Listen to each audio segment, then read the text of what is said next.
All right, here we go again. Good morning, guys. Good afternoon, good evening, whenever you are watching this vlog. Today, I am riding BMW R90. Hindi ko alam kung ano to, pero alam ko special ito. Dahil siya ay naka Louis Vuitton na upuan.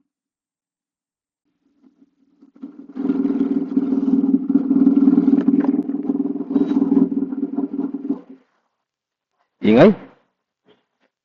Bulahaw? Bago naman. Oo, bago.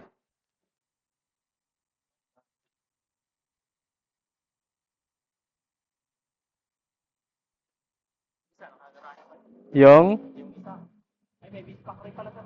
mayroong Vespa, meron din, Vespa. Italjet, yung dragster, o yung pula. Ito naman BMW. Ano to eh, special edition, parang ganun. Tapos nakaano siya, Louis Vuitton. To. Hindi, ano yan, pasadya yan. Hindi, pinagawa yan. Dalawang bagang sinira dyan eh. Oo, para ano, 1,000 na. Upuan pa lang.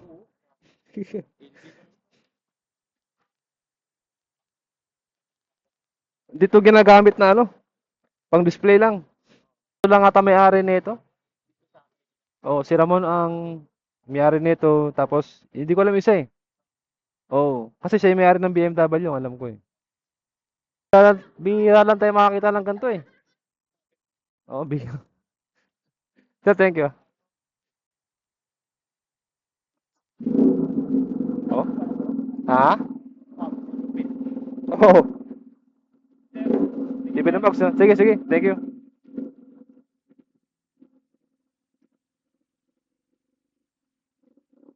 Malupit daw yung motor. Tingin si kuya eh, no? Oh, kala mo ah. Ayos ba? Bagay pa sa akin? Bagal-bagalo lang natin para makakita nila yung motor, ma-appreciate nila. Kasi alam mo naman itong motor na to, eh, bihira lang mailabas. Bihira lang din magamit, no? At bihira lang makita ng mga tao.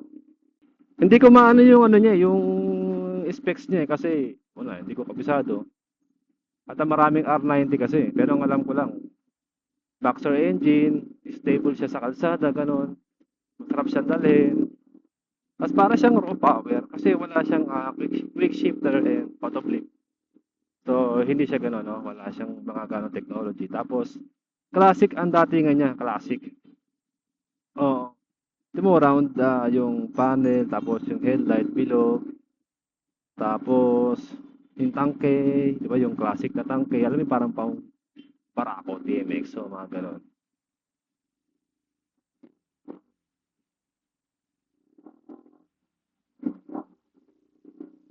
So, gano'n siya. Hindi natin kabisado gaano, pero hinataw ko na to. Kaya inabot ko ay 140. Pero tingin ko kaya niya ng ano, mga 200. Ang alam ko dito siya ay 1,000 cc o lagpas 11 ganon. Pero hindi siya kasing liksi ng MT-09, ng Monster, ng mga Japanese bike. Para lang siyang pang ano, chill-chill lang. Liter bike pero pang chill-chill lang. Ganto-ganto lang, di ba? Hindi siya yung pangkatawan. Although, pwede rin naman sa Malikate. Marilake, sa mga twisties, mga ganon. Pero, ano siya, basta, mas ma-appreciate mo siya pagka chill ride lang. Ganto-gantong takbuhan lang. Kutikot lang natin sa Commonwealth. Hindi ko lang alam kung naririnig yung tampucho na ito eh. Pero, maganda siya. Pero minsan nakakapingin sa kaliwang tenga ko. Parang tinutusok. Hindi siya katulad ng mga Japanese bike na screamer na say 1,000 na pagka narinig mo parang, ano yun? Alam mong big bike, you know? Hindi siya ganon. Pero siya ay maganda naman, okay naman siya. So, dalhin natin sa Commonwealth para magalaw-galaw yung mga shock niya, mga lubak-lubak. No, para kahit paano makalog-alog to, yung kadena umikot, yung sprocket, yung gulong, yung preno, yung langis umikot, yung puro display lang.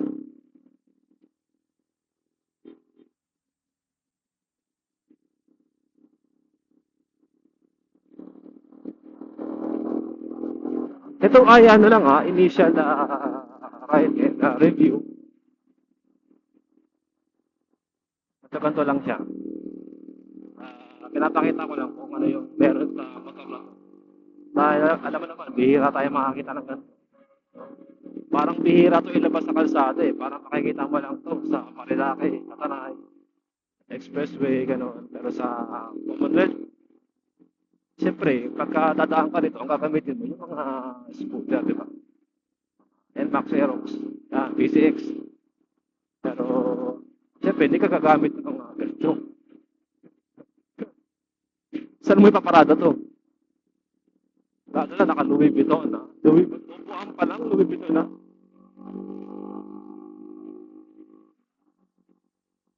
Di ba? Chill lang. Relax naman siya yung kanya namang body position.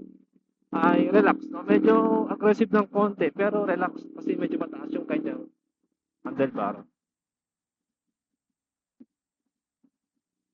Mababa to, pero mataas tong hawakan. Nakaangat. Tapos yung upuan naman niya, parang pantay lang yung pako no? Parang ganun lang. Tapos kayang-kaya siya ng mga 5'7", 5'8". Ako 5'9" ako eh. So kayang-kaya siya ng mga ganun. 5'6" kaya rin. Pero ingat lang kasi mabigat siya pagka steady na. Siyempre boxer engine.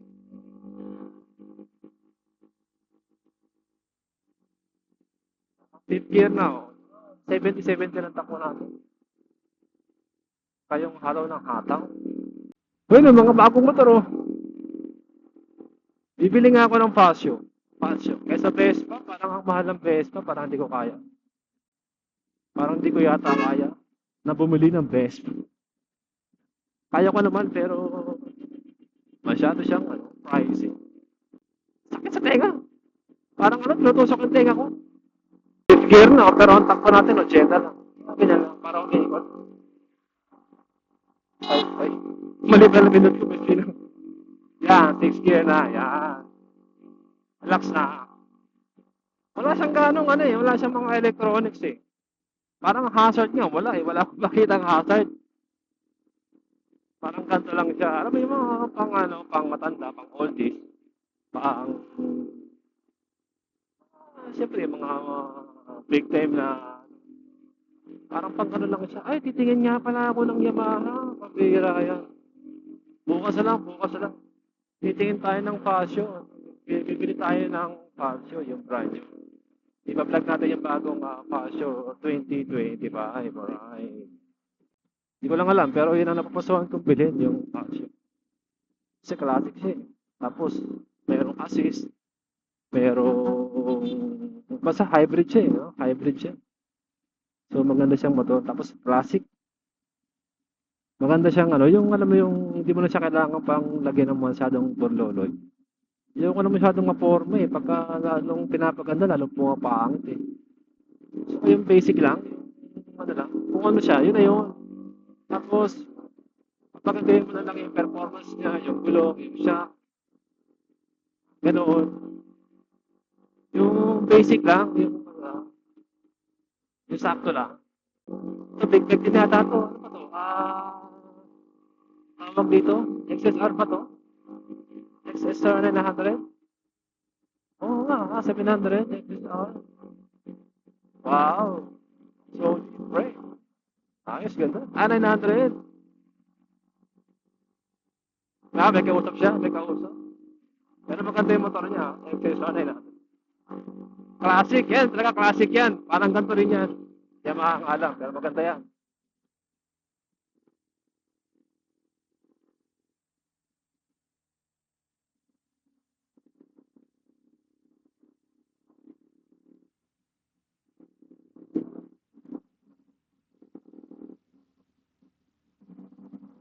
Naka-short si Kuya.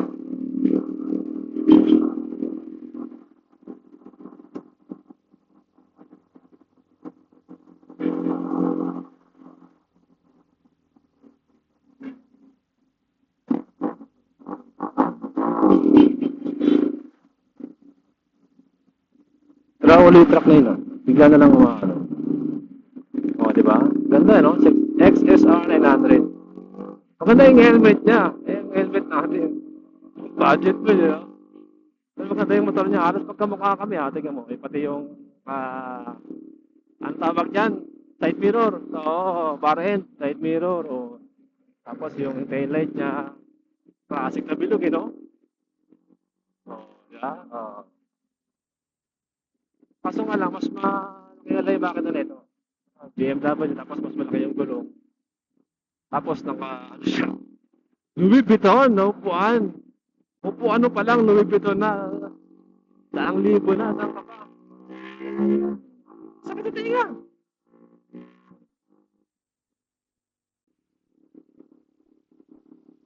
So, ayun lang, wala lang. Inikot-ikot ko lang. Pinakita ko lang sa inyo. Pinakita ko lang sa kalsada, no? Na experience lang sa atin, no? Alam mo naman tayo, bihira lang tayo makagamit ng ganitong motor. Pero, thankful tayo na merong nagpapahirap, di ba? Merong BMW pa, no? Galing, no? Wala, pasensya na, pero hindi ako masyadong sa electronics nito. Alam ko lang, raw power to, walang electronics ka, ano. Hindi ko alam kung ano to, slipper clutch. Pero hindi ko naka-slipper clutch.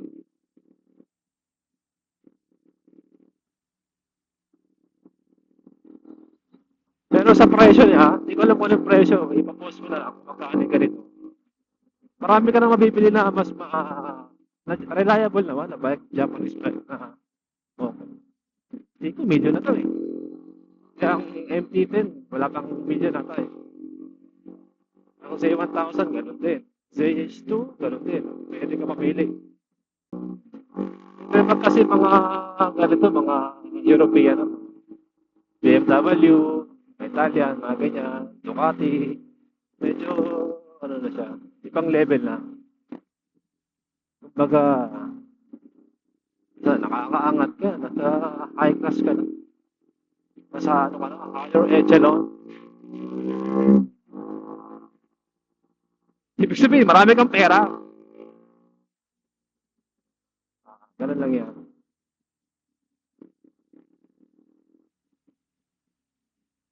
Sa isa tenga.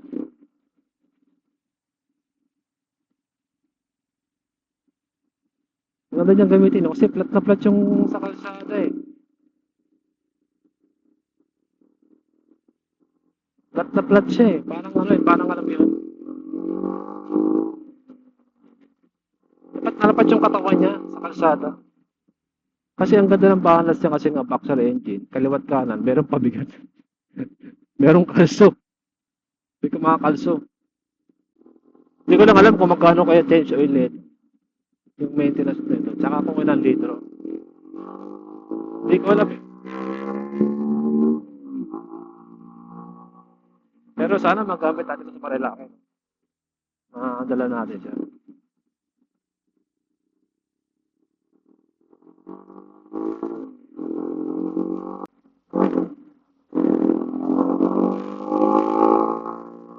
Sana tenga. Parang tinutusok.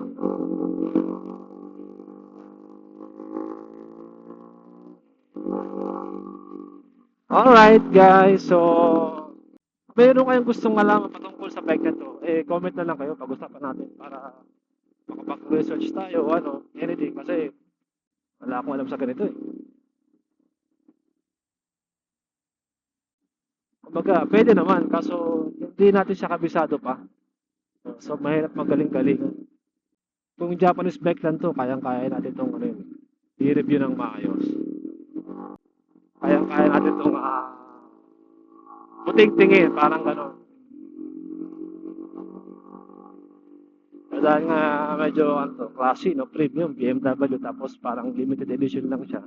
Iilan lang yung may-ari. So, alam mo yun?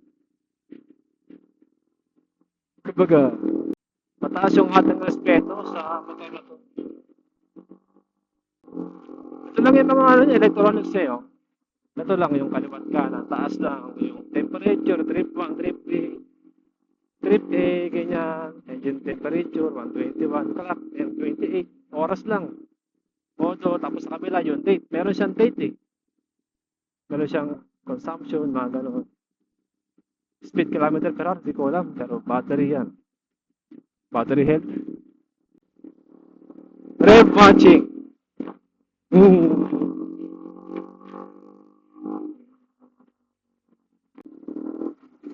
Okay, so let's call it a day.